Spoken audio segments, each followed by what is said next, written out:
think right now you live in Gotham City, and I don't know if that's going to change because, and you could say it's because of the Trump thing. I feel like we've been in Gotham City since 2020. Since the pandemic, it's just been a shit show. Um, but that doesn't mean Gotham City exists in your house. So I would encourage everybody in here, and I talk about this extensively in my book, um, that basically the conscious decision to shape the culture in your life and in your home is essential for any person that wants to succeed in this world. And not only is it essential, but it is a powerful opportunity for you to get well ahead of the curve. You know, if sure, it'd be nice if everybody was disciplined and made the right decision, but the truth is that they don't, right? And you can't change that. So here's the thing. If you are a conscious investor, and let's say you buy the dip, well, you're going to make a ton of money off all the people that were never taught consciousness, never taught delayed gratification, never taught financial discipline. They're going to sell the dip.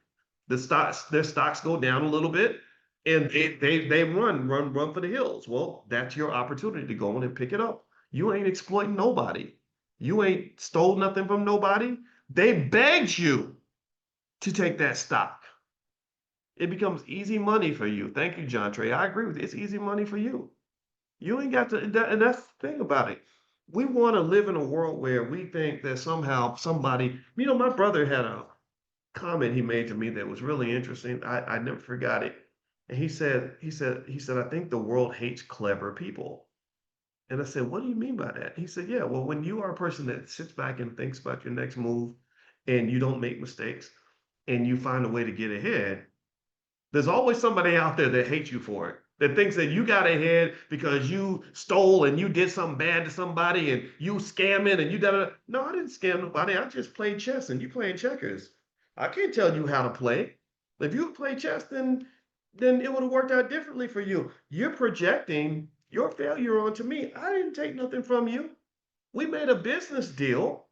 We looked at the same contract. We had the same opportunity to make decisions, and you made a decision based on instant gratification. I made a decision based on delayed gratification. So rather than getting mad at yourself, which is hard, because that takes accountability, you're going to just get mad at me because I didn't turn myself into a sucker. That's really what happens in this world. I'm not saying that there isn't actual exploitation 100%, but sometimes it ain't exploitation. Sometimes people don't listen. They don't want to, think about this. I mean, thousands and thousands of you join me every morning when we're talking about all these economic concepts, but there's far more people. For every one person that comes, there's probably 100 others that don't. That black people, that just, I got better stuff to do. I ain't gonna listen to this guy. I don't want to hear that. That's fine. I don't care. But the reality is that when you go into this economic system and you're not prepared, who are you going to blame for that? Right? So really, in fact, I'll tell you, I'll give you a perfect example.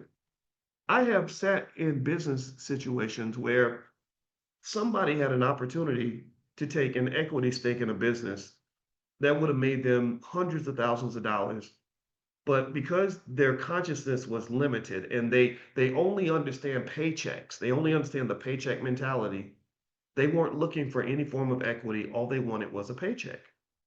And so instead of giving them a percentage of ownership, you give them what they want. Okay, so you want to make so much money per hour. Okay, well, you know that that's not the best deal. Well, no, no, no, I want my money. Give me my money. Okay, here you go. We'll give you your paycheck.